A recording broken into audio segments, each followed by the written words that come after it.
Hello दोस्तों, नमस्कार। मैं हूं संजय साहू और स्टार सिटी अनूपपुर चैनल में आपका स्वागत है।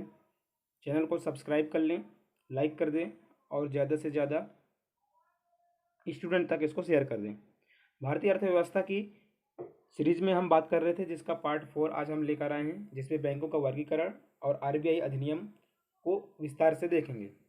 आरबीआई के बारे में पिछले वीडियो में हमने थोड़ा सा बात किया था और इसके कार्यों के बारे में हम आगे आने वाली वीडियो में बात करेंगे। आज आरबीआई की स्थापना कैसे हुई इसके बारे में विस्तार पूर्वक पढ़ेंगे और बैंक कितने प्रकार के होते हैं, उनका कैसा वर्गीकरण किया गया है, इसके बारे में बात करते हैं। तो आज का वीडियो का जो कंटेंट है वो ज़्यादा है, तो उसको जल्दी से समझने की कोशिश करेंगे और पहले ये कोशिश करेंगे जो भी कंटेंट बताया जाए वो आपको अच्छी तरह से समझ में आ जाए। तो स्टार्ट करते हैं अपने सीरीज़ को। ये हम बात कर चुके थे पिछले वीडियो में। आज हमको बात करना है बैंकों का वर्गीकरण। बैंकों को वर्गीकरण तो मुख्य रूप से बैंकों को दो भागों में विभाजित किया जाता है। पहला होता है अनुसूचित बैंक और दूसरा होता है गैर अनुसूचित बैंक। ये दोनों बैंक को मुख्य रूप से विभाजित किया जाता है। चलो बात करते हैं हम अनुसूचित बैंक क्या होता है।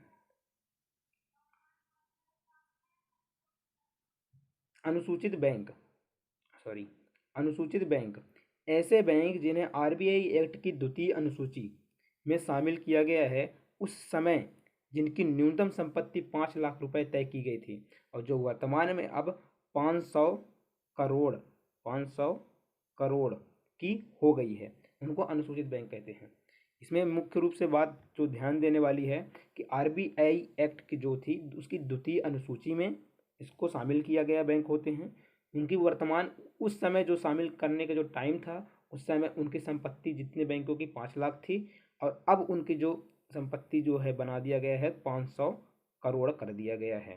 तो जिस बैंकों का 500 करोड़ अगर अभी संपत्ति होगी उनको हम अनुसूचित बैंक कहेंगे और वो बैंक को हम सीधे आरबीआई एक्ट की द्वितीय अनुसूची में सूचित कर देंगे। आगे बात करते हैं।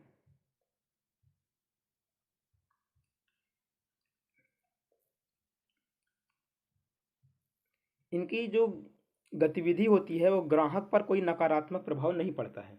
यदि एक इनकी जो गतिविधियाँ जितनी भी होती हैं ग्राहकों पर कोई नकारात्मक प्रभाव नहीं डालती हैं।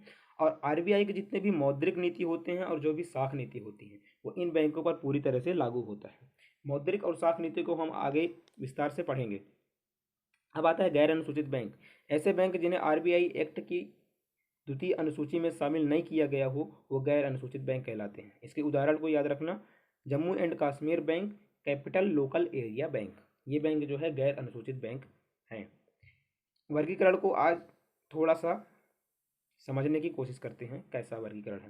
पहले तो हमने बैंकों को दो भागों में विभाजित कर दिया, अनुसूचित और सूचित बैंक, यानी अनुसूचित बैंक और गैर अनुसूचित बैंक। तो अनुसूचित बैंक क्या है, इनको हम तीन भागों में वर्गीकृत करेंगे।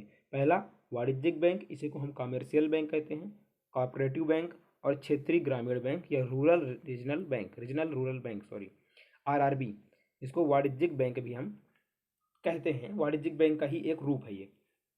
जो वाणिज्यिक बैंक है इसको हम दो भागों में वर्गीकृत करते हैं, एक निजी बैंक, दूसरा सार्वजनिक बैंक। और निजी बैंक को हम दो भागों में वर्गीकृत करते हैं, स्वदेशी बैंक और विदेशी बैंक।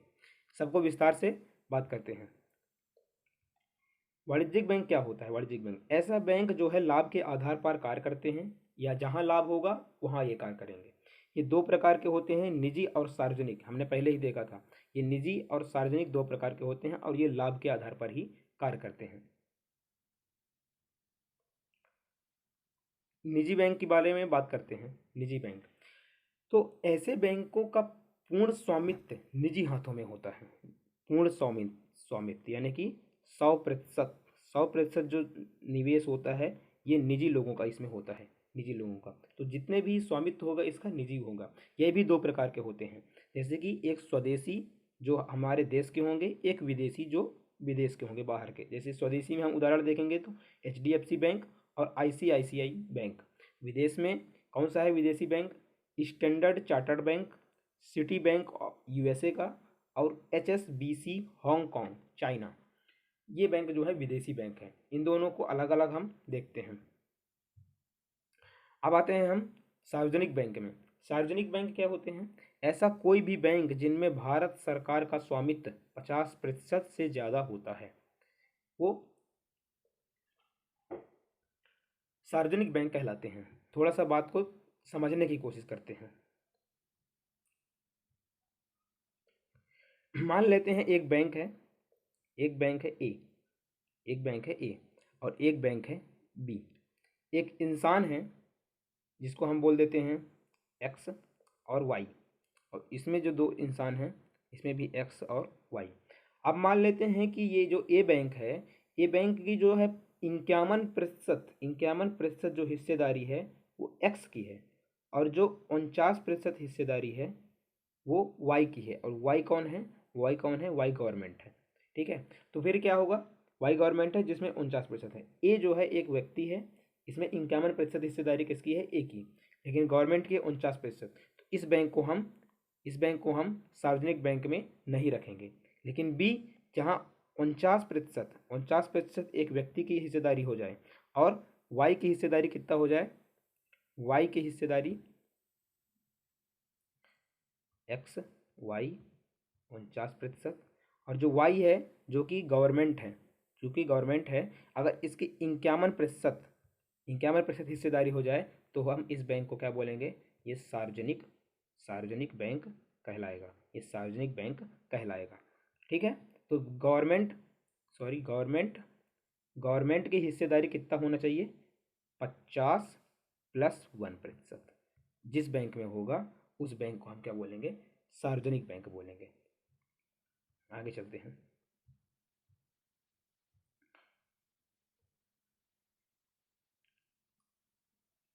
कोऑपरेटिव बैंक, अब आते हैं कोऑपरेटिव बैंक में। ऐसे बैंक जो लाभ के उद्देश्य से कार्य नहीं करेंगे, इनका जो कार्य होता है वो लाभ कमाना नहीं होता है, तो ये लाभ के उद्देश्य से बिल्कुल भी कार्य नहीं करते हैं। इनका उद्देश्य लाभ या हानि नहीं होता है। इन बैंकों का विकास का जो उद्देश्य होता है वो ग्रामीण क्षेत्रों के विकास के साथ साथ, यानी कि ग्रामीण क्षेत्रों का विकास तो होगा लेकिन उसके साथ साथ पिछड़े क्षेत्रों को बेहतर करना होता है। जो क्षेत्र पिछड़ गए हैं उनको बेहतर करना होता है। वाणिज्यिक बैंक को हमने देखा कि वो लाभ के आधार पर कार्य करते थे, तो जहाँ वाणिज्यिक बैंक नहीं पहुँच पाएंगे लाभ ना होने के कारण जी, क्योंकि वहाँ लाभ नहीं हो रहा है तो वहाँ वो नहीं जाएंगे, तो वहाँ के लोगों को बैंकिंग सुविधा भी उपलब्ध कराना जरूरी है। तो वहाँ उपलब्ध कराने के लिए कोऑपरेटिव बैंक की स्थापना की जाती है। तो लाभ के आधार पर ये काम नहीं करते हैं, हानि के आधार पर काम नहीं करते हैं। इनका जो मेन मकसद होता है, जो उद्देश्य होता है वो ग्रामीण क्षेत्रों को विकास करना है, पिछड़े क्षेत्रों को बेहतर करना है। और जहाँ वाणिज्यिक बैंक नहीं पहुँच पाते हैं वहाँ इनको पहुँच कर वहाँ बैंकिंग सुविधा उपलब्ध कराना रहता है। तो ये भी जो है 3 प्रकार के होते हैं, 3 स्तर पे होते हैं ये बोलेंगे। एक राज्य स्तर पे होती है जो राज्य में होता है, एक केंद्रीय कोऑपरेटिव बैंक होता है जो कि जिला स्तर में होता है, और एक होता है प्राथमिक साख समितियाँ जो कि एक ग्रामीण लेवल पे होती हैं। तो राज्य स्तर पे, जिला स्तर पे और प्राथमिक साख समितियाँ ग्रामीण स्तर पे होते हैं। तीसरा जो हमने बैंकों का प्रकार देखा था उसमें था क्षेत्रीय ग्रामीण bank, regional rural bank, RRB. ये भी वाणिज्यिक बैंक ही हैं, वाणिज्यिक मैंने बताया था वाणिज्यिक बैंक ही हैं, लेकिन ये ग्रामीण और अर्ध शहरी क्षेत्र तक ही सीमित रहते हैं। ये ग्रामीण क्षेत्र में रहेंगे और अर्ध शहरी क्षेत्र पर, ये शहरी क्षेत्रों में नहीं जाते हैं, ये ग्रामीण और अर्ध शहरी क्षेत्र तक ही सीमित रहते हैं। इन बैंकों में भारत सरकार, राज्य सरकार और एक रिस्पॉन्सर बैंक का हिस्सेदारी होता है। एक भारत सरकार होगा, एक राज्य सरकार होगा और एक कोई बैंक होगा रिस्पॉन्सर बैंक जो वहाँ जाके उस क्षेत्र में बैंक खोलना चाहता है। इसको विस्तार से देखते हैं कैसा है। में बैंक स्थापित करना चाहते हैं तो तीनों निवेश करके इस तरह की बैंक की स्थापना करेंगे। इसमें किस प्रकार होगा देखते हैं। RRB regional rural bank, Bharat सरकार के जो हिस्सेदारी होता है उसमें 50% होता है।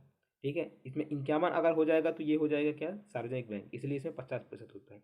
स्पॉन्सर बैंक 35% इनकी हिस्सेदारी होती है, मतलब जो बैंक वहाँ खोलना चाहता है तो उनको 35% हिस्सा देना पड़ेगा, जितने बैंक खोलने में जितना पैसा लगेगा। और जिस राज्य में खोलना है वो राज्य जो है 15% हिस्सेदारी देगा। तो 50, 35 और 15 ये जब मिलकर जब एक बैंक की स्थापना करते हैं तो उसको हम क्षेत्रीय ग्रामीण बैंक कहते हैं। आरआरबी का स्थापना जो है वहाँ किया जाता है जहाँ के ग्रामीण क्षेत्रों में कोऑपरेटिव बैंक तो हैं, पहले से हैं, परंतु विकास करने के लिए और भी बैंकों की स्थापना की जरूरत पड़ जाती है, वहाँ जो है इसकी स्थापना की जाती है। इसकी स्थापना जो है सर्वप्रथम 2 अक्टूबर 1975 में किया गया था। ये हो गया बैंकों का वर्गीकरण। अब हम आते हैं आरबीआई की स्थापना कैसे हुआ है उसके बारे में थोड़ा क्लियर बात करते हैं। तो ऐतिहासिक पृष्ठभूमि सबसे पहले हम बात करते हैं भारतीय रिजर्व बैंक आरबीआई। 1934 में आरबीआई एक्ट पारित किया गया अंग्रेजों के शासनकाल में, और यह 1935 से आरबीआई का स्थापना होने के बाद कार्य करना प्रारंभ कर दिया, और 1937 तक इसका मुख्यालय कोलकाता में था, और मुंबई में इसका जो मुख्यालय है 1937 के बाद मुंबई में ले आया गया। बात करते हैं आरबीआई की स्थापना की। आरबीआई की जो स्थापना है वो यंग हिल्टन आयोग, जो कि 1920 में बना था, यंग हिल्टन आयोग, और अपनी जो इसने सिफारिश दी थी वो 1926 में दी थी। तो 1920 में यंग हिल्टन आयोग बनाया गया था, 1926 में इसने अपनी सिफारिश दी और कहा कि भारत में बैंकिंग व्यवस्था को मजबूत करने के लिए एक केंद्रीय बैंक होना जरूरी है, क्योंकि अब बैंकिंग व्यवस्था बहुत बिगड़ रही थी, तो उनको मजबूत करना था, उसके लिए एक केंद्रीय बैंक होना जरूरी था। अब ब्रिटिश बैंक से यहाँ की जो रेगुलेटिंग था वो नहीं हो सकता था, इसलिए एक मजबूत बैंक की स्थापना करने की आवश्यकता को समझा गया। 1929 में विश्व आर्थिक मंदी के समय केंद्रीय जांच आयोग गठित किया गया था। जब 1929 आया, आर्थिक मंदी में जब पूरा विश्व जा रहा था, तो उसमें एक केंद्रीय जांच आयोग गठित किया गया था।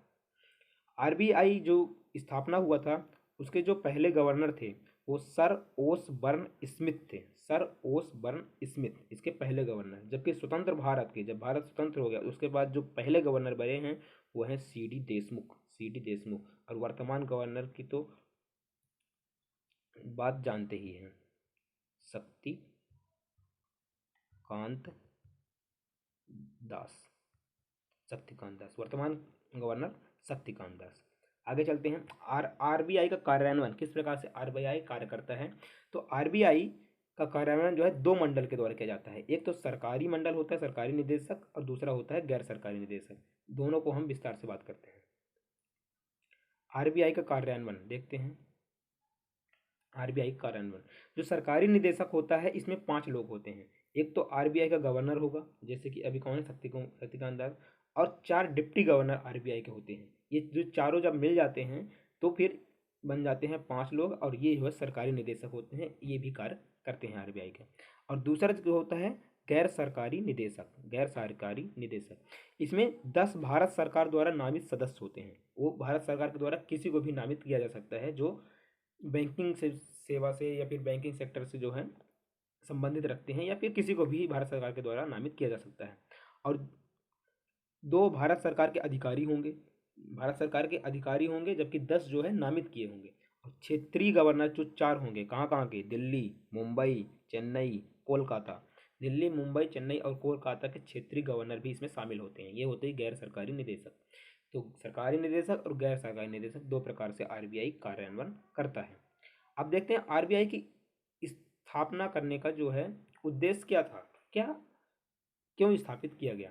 तो भारत की जो मौद्रिक नीति है और जो साख नीति है इसका प्रकाशन करना और लिक्विडिटी, तरलता तरलता तरलता को बनाए रखना, तरलता को नियंत्रित करना, आरबीआई का स्थापना किया गया। यह आरबीआई एक्ट की धारा 45 जेड बी में अच्छी तरह से वर्णित किया गया है।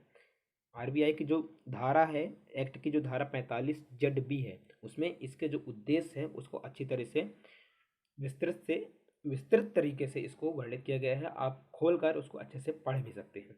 यहाँ पास जो मेन था, जो जरूरी था, उस चीज़ को मैं यहाँ बता दिया हूँ।